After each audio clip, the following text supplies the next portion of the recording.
Amen. Well, hello, good morning. Good to see you all. How is everyone?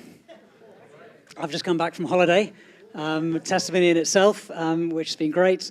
In fact, I've got a bit of a long holiday this year. I've got 4 months holiday, and I'll explain why as we go on. But that's a big testimony as well. I've titled my testimony talk, "Faithfully Giving, Always Receiving," and you can kind of view it in my words to God, that I'm faithfully giving and he's always giving to me. Or it can be God faithfully giving to us and he is always receiving from us. But in reality, I want to talk about money and about finance and giving and generosity and so on. David, a few weeks ago, did a mini-series on money, on giving and generosity. And when he was talking about, we're going to do testimonies in August, are there any opportunities to share things? I thought, you know what, I can do that. I've got some things to share. And in fact, if you've been part of this church for some time, back in October 2013, I gave a talk here. I think at that point we might have even been called Watford Community Church. Not quite sure when we changed our name to Wellspring. But I had a talk, so if you can go and look through the archives, I don't know where they exist, but find out. I gave a talk and I had three lines of action and of what we were investigating. And I said we should be grateful for what God's given us. We should be generous with what God's given us. And we should be wise in stewarding what God has given us. And as I go through this kind of testimony of a few bits and pieces in my life and Joe's and my life, I hope those points come across.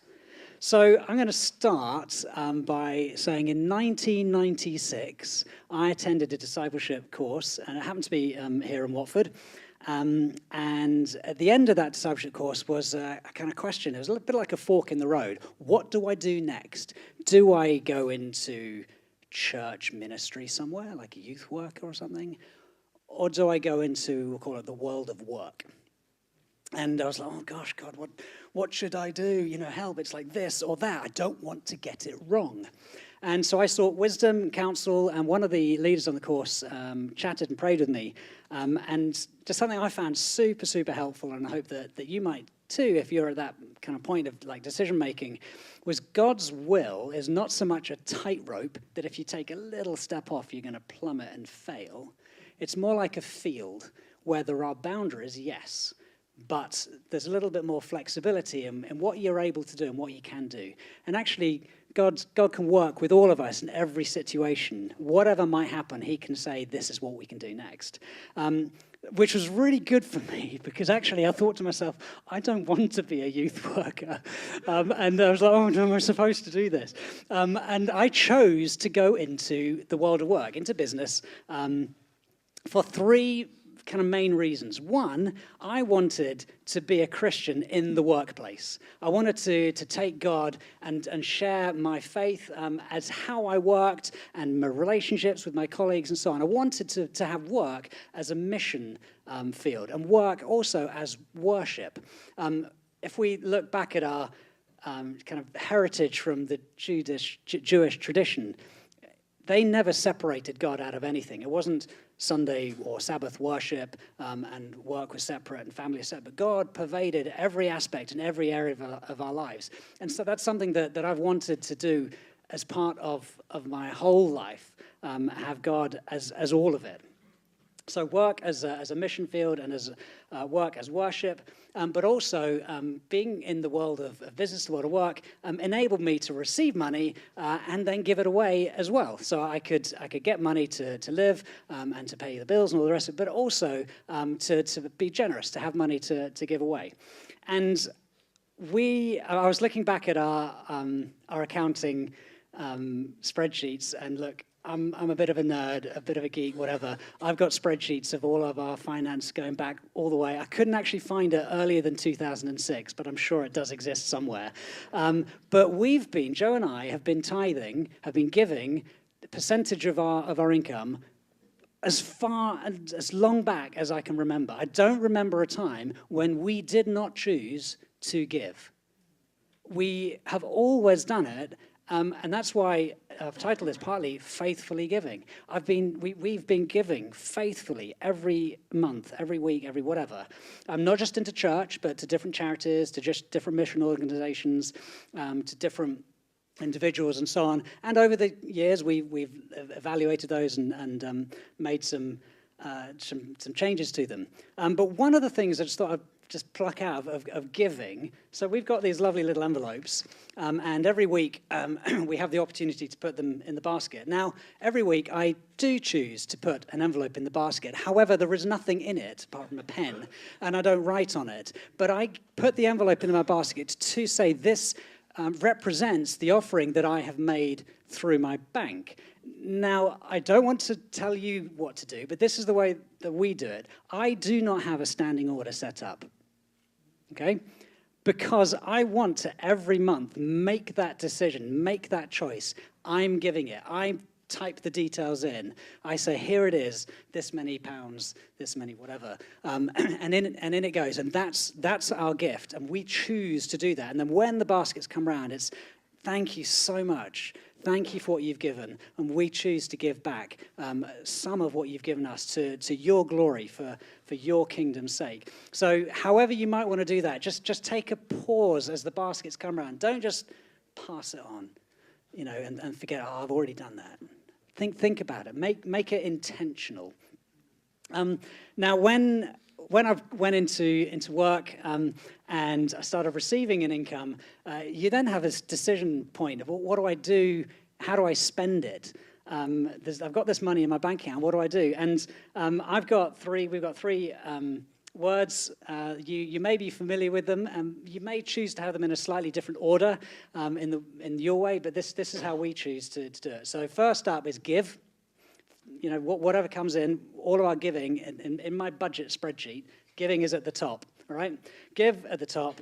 Then we've got save. What are we saving? So, for example, pension might be a saving. And young people, if you're here, start a pension early, genuinely, even if it's 20 quid a month. Just start it early. The power of compound interest, all of that jazz. It works a treat. I've got a lovely little pension packet built up now because I've been saving up for a while. I'm 52. I don't feel it, but I've had however many years that is, 30-something years of paying into a pension, and it makes a difference. So if you can do that, do the saving. So give, save, and then live. So we've got bills to pay, we've got food to put on the table.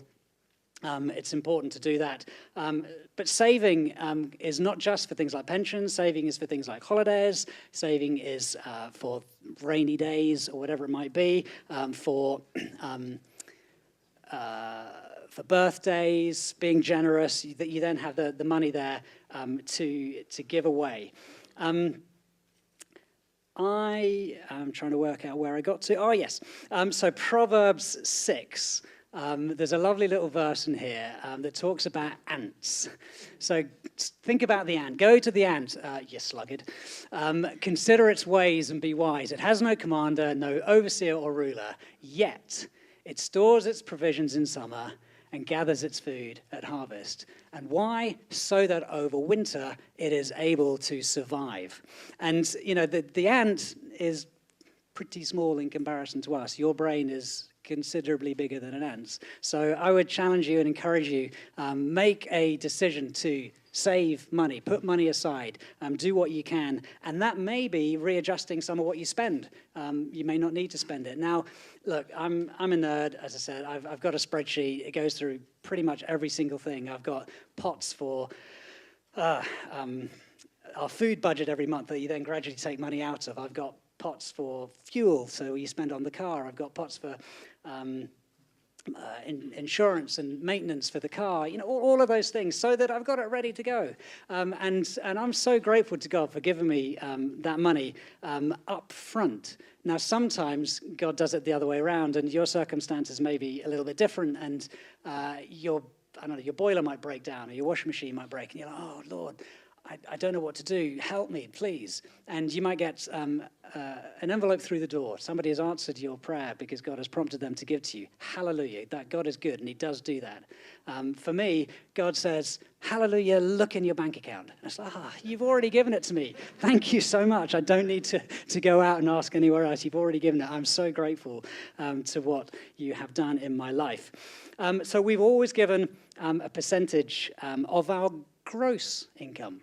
That's what I wanted to say as well. There's a little challenge. When you get your money in, actually that's just a smaller part of what we're actually paid, because the government, to provide streets and lighting and all the rest of it, have taken a certain proportion away. All good. Tax is a good thing. Don't try and do the one that's bad, avoidance or the other thing. So evade, I think that's the bad one, isn't it?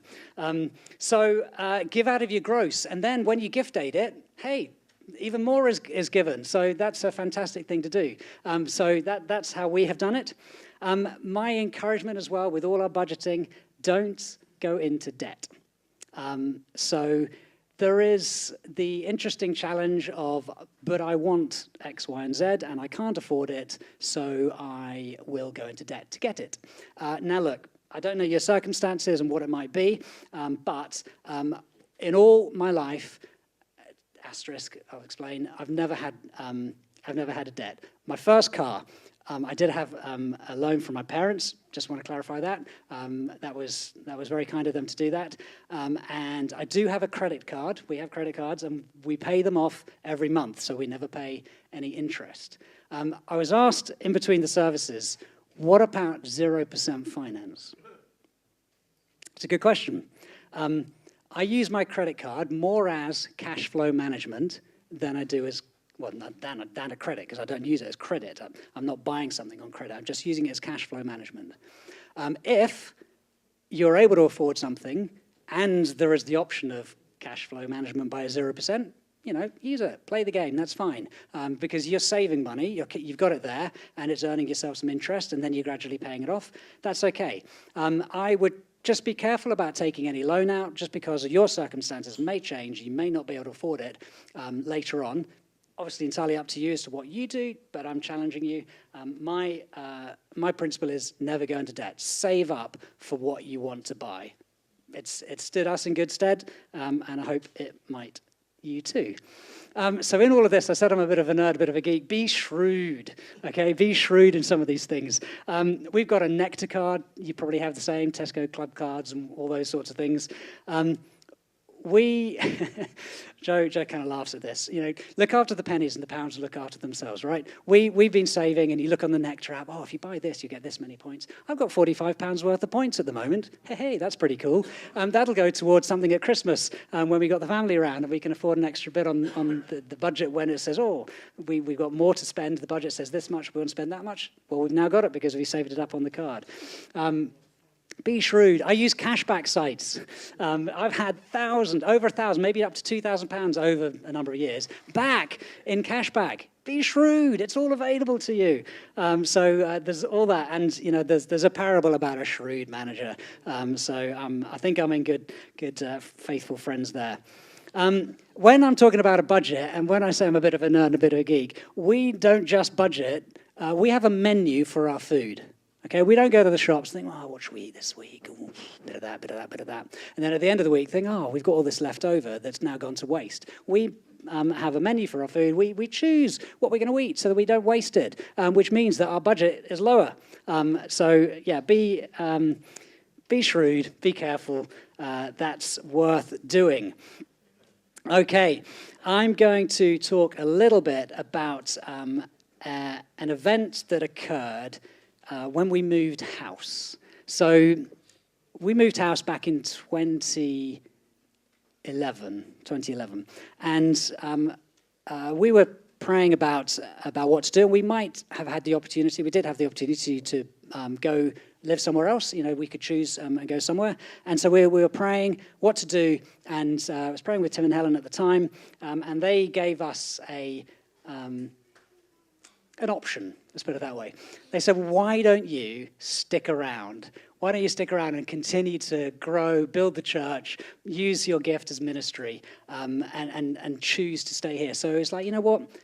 yes, we made that choice. We were chose to be faithful. So this whole idea of faithfully giving, we, the family, chose to be faithful in being a part of this church. We've been here probably almost 30 years now, which is ridiculously long time when you look back on it. But we're really pleased to have been part of the church. It's amazing. The church, somebody once said that the local church is the hope of the world. God works through the church. It is a fantastic organization.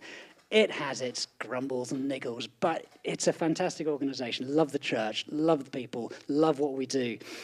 Be faithful in what you do and how you do it. So when we chose to move, we were deciding to move house, and we chose a new house in Watford, and the new house in Watford was more expensive than the old house sold for.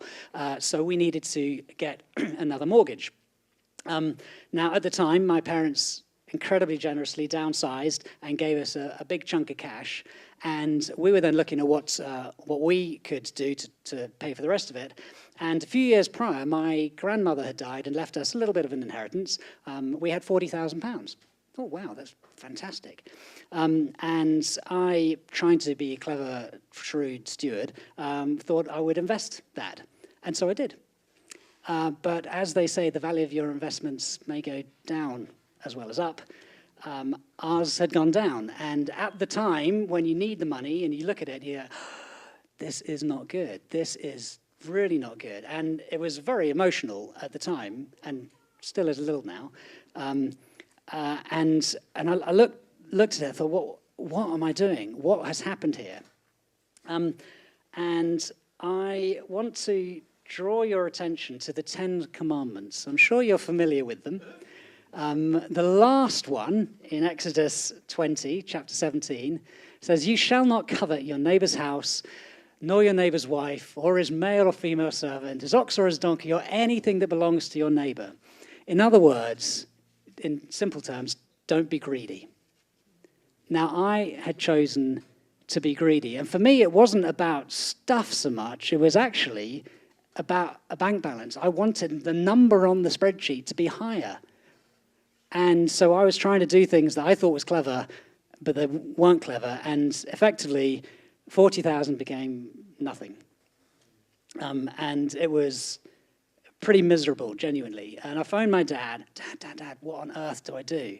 And he came over, genuinely, really quickly, came over that evening and sat down and said, let's have a look at it. And now he was being very generous and was giving us some help to buy the new house. He did not say, here's a check and I've covered what you've lost. That would have been super, right? Oh, hallelujah.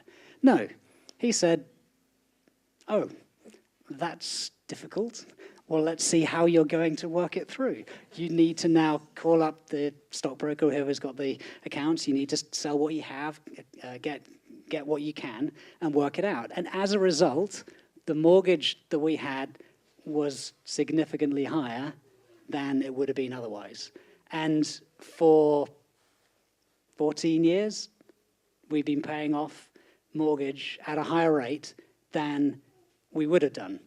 And every month when that mortgage goes out, it's like, that could have been lower if I hadn't been greedy. So, encouragement, don't be greedy. It's a commandment as much as anything. I want to just bring a verse to your minds. You're probably familiar with, I can do everything through Christ who strengthens me. Are you familiar with that verse? Yeah. Do you know the context, the verse before it? Let's put verse 12 up from Philippians.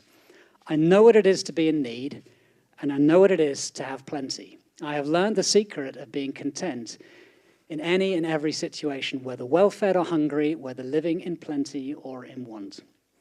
I can do all this through him who gives me strength. So actually, I can learn to be content if I've got a big plate of food or a little plate of food. I can learn to be content if I can't afford something that I think I want, or if I can. God is the one who gives me strength to do all of this. And there's a wonderful little verse, I forget where it is in one of the letters. It's just a little phrase, and be thankful. It's like, God, thank you. Thank you for where I am, what you've given me. Thank you for who you've placed me amongst. Thank you for what you've given me that I can give out. Another little testimony of where I'm at and how God has worked through faithfulness. So I said I started in the world of work.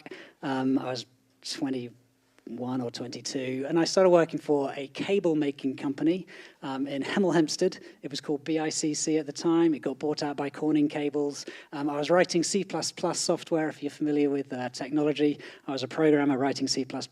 And in my world of work and worship as worship, God is actually quite able and capable of doing everything that you can do in your job. It's a bit bizarre. You know, he is a plumber and an electrician. He is a lawyer and he is a craftsman. He is a programmer and he is a nurse. God can do it all. And so when I came up with a problem in my work, and I'd be saying, God, can you please help me? And I remember one significant moment, struggling to get an algorithm to work.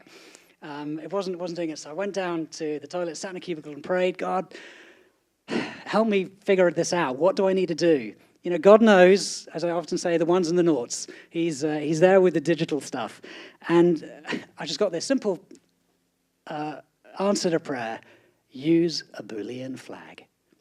Now, if you know what that means, perfect. But basically, what it was for me was, that was the answer. That's exactly what I needed to solve the problem I had in my work. It was a significant programming thing, and I needed a flag. And there it was. That solved it. And move on. It was amazing. So to God works through you, through your work. Give him glory, give him worship. So from my work at a cable making company, I then moved to a .com. And all the time, just, when you move work, just pray about it as well. In fact, I'd wanted to work for this .com before I'd worked for the cable making company. I thought they were a pretty cool outfit. They worked out of a country mansion just north of Hemel Hempstead called Gaddesden Place. It was quite a cushy little job, let's say. And anyway, so I got this job, and it was great. But it was a .com, and in that time and era, .coms weren't so good, and a bit of a crash. .com went bust. But thankfully, God was gracious, and the parent company kept me on. So I was then working for a graphics software company. And then a couple of years after that, I was invited by a member of the church who's moved out to Amersham now, worships church up there, to join his very, very young firm. I was employee number 5, and we started doing consulting in the world of HR and payroll software. And if you are familiar with that, it was Oracle PeopleSoft, and we did consulting in that. I knew nothing when I started it, but my boss was a super encourager. Don't worry, Alex, you got this. You can work it out. You're a smart cookie, bright chap. You'll work it out. And sure enough, I did. So I went in, first job, Tesco in Welland. I'm a pro. I know exactly what I'm talking about. And again, God graciously helped me through those times. Over the course of that, I've not moved jobs since that. Okay, so I've stayed working for, as it was, Succeed Consultancy. It moved into becoming Element Suite Limited. After about 10 years, we thought, we can do what these big boy software companies can do. We'll write our own software for HR and payroll. We can work this out. And so we did. Again, working there faithfully a few times, thinking, should I stay? Should I go?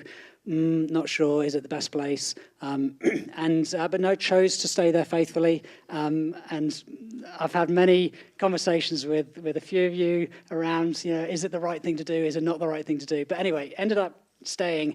And in February this year, the company got bought out.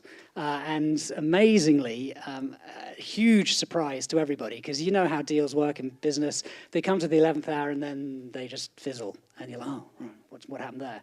But bizarrely and graciously and amazingly, the deal went through, and I have money in my bank account because I was a share option holder. It's like, okay, that literally, I used to say to my boss, it means nothing. That piece of paper that you've given me is worthless unless we sell. And there was nothing on the table for ages to say we're going to sell. I was like, give me a pay rise. Don't give me more options. But anyway, so I had some options, and it was brilliant. And going to kind of wind back a little bit to last August. I was overworked, tired, stressed. I'd get to the end of the day and I was feeling woozy, dizzy, thinking, this is hard. This is, this is not good. Something's not right. So I phoned a doctor. Doctor said, I'd send you off for blood tests. Nothing wrong with me physically. I'm the perfect specimen. So it must be something non-physical. And they use that classic word, stress. Oh, seriously, stress. She said, I'm going to sign you off for 2 weeks. I don't want to be off work. I've got work to do. And then in 2 weeks' time, I'm taking a 3-week holiday. I'd worked there for 20 years, and I'd managed to negotiate 3 weeks off. So I can't take 5 weeks off. She said, well, that's why you're feeling like you're feeling, because that's how it is. Anyway, I didn't take 2 weeks off. I did go on holiday, and yes, I felt better for it, but it wasn't, stress builds up super quick. You think you're back there. It's like a sore tooth. It's like it takes time to go, and then all of a sudden it's back to the top, and it takes time to go away. So we were praying about what happens this year, what to do this year. We kind of pray at the beginning, at the end of the year, beginning of the year. What have you got in store for us, God? And it's not so much New Year's resolutions. It's more like, God, what have you got? And Joe and I both prayed, and for me, he said it's the year of change. Now, I knew that there were talks about the company being sold, but there was nothing guaranteed. And, change is a great big word that could mean all kinds of things. And as I was looking at it, I was thinking, what do I want to do? Well, I want to take some time off. So earlier on, I said I'm having a 4-month summer holiday. So that's exactly what I chose to do. I'm taking a career break. I'm in not quite the middle of it. I'm 3/4 of the way through. Gosh, it's ending quickly. I've had such a blast. Genuinely, I said to Joe after 2 or 3 weeks, am I being lazy? And she said, no, you're resting. It's good.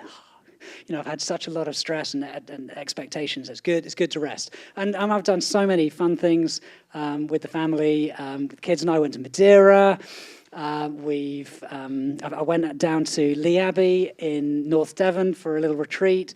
I've been up to see a friend in Newcastle, taken lots of time doing all sorts of things. We've just come back from a week in South Wales in the Gower. Not this week, the week after, I'm doing a solo bike ride up the Pennine Way, 184 miles. And apparently, somebody told me there are hills up there. So yeah, if you know what 2,300 meters of climbing is like in a day, don't tell me, because I've got to experience that for myself.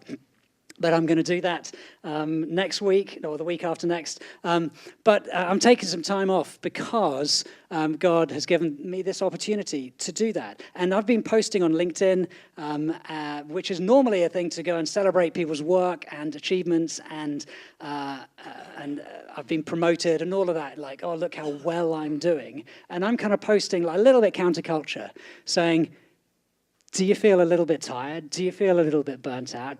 Take some time, take the opportunity. So this last post, I had a picture of my feet in the sand, and I said, what do you do just to relax and unwind? For me, the sand between my toes, walking along the beach, hearing the ocean, that for me is, fill me, yes. For you, that might look different. Find the thing that helps you relax, helps you unwind, refills your tank. Go find that and do that.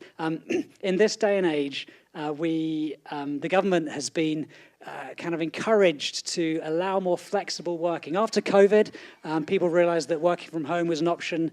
I don't like working from home. It's boring and lonely. I like working with people. So I chose to stay in the office. But the idea of flexibility in working is there. And, you can go to your employer and say, can I have a couple of weeks off? And you can talk, it's a bit of a silly game, that the mental health, I need some for my mental health, and they almost have to say yes. Don't take the mick, if you need some time off, this is. Some time to unwind. And, they probably will do it as unpaid leave, which a week or two might be affordable for you, depending on how you work things out. If you're like me and you've been saving, you've been okay. They encourage you, by the way, one of these things about saving, they encourage you to have a month or 2 or 3's worth of savings to fall back on. So if you've got that, use it. It's the opportunity. It's like the money's in your account. Take the opportunity. Ask your employer for some time off and go for it. So do that. That's my big encouragement. So I've been taking some time off, and I did have the option to go back to the same employer. They offered me a different role in the company for when I came back, and I ummed and ahed, and then I remembered what God had said, and I thought, no, I need to trust him. So I said, thank you, but no thank you. I will not accept that offer, and I don't have a job to go back to. So in 4 weeks, 5 weeks' time, I'll start looking for work again. I don't know what work I'll have, where it'll be, what I'll do. So, networking might be quite important. We'll see what happens in September. I don't know. I'm still open to God. So on my big bike ride, on my retreat, I've been talking to God saying, show me what it is that you want me to do going forwards. I don't have a job offer yet. I don't have a solid idea. I've got some inklings of maybe this or maybe that, so I'll try some things out. But the conversation with the Lord started with him saying it's the year of change, and for me saying, okay, I'll trust you in that. I'll trust you in what that looks like. So I'm being faithful to the word that he gave, and I'm looking forward to what it is that he gives me when I find my place back in the world of work, and then I can begin to use work as worship again. Right now, I'm enjoying being part of the Wellspring staff team on Mondays, staff brunch every month, prayer and worship every opposite weeks. It's been great. I'm getting an opportunity to do different things with people and to use my skills in different places. Then the key item I want just to kind of bring it to land on is we've been singing songs, and I love worship.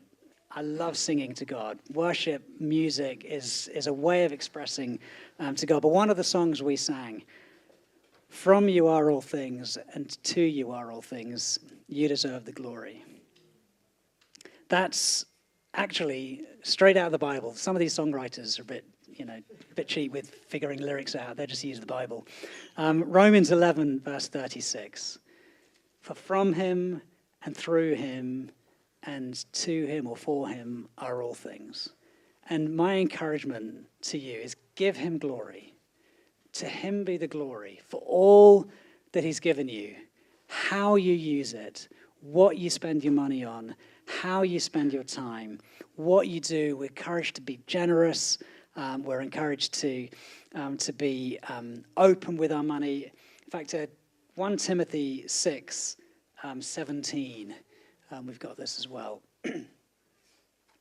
Command those who are rich in this present world not to be arrogant or to put their hope in wealth, which is so uncertain, like it was for me, but to put their hope in God, who richly provides for everything for our enjoyment.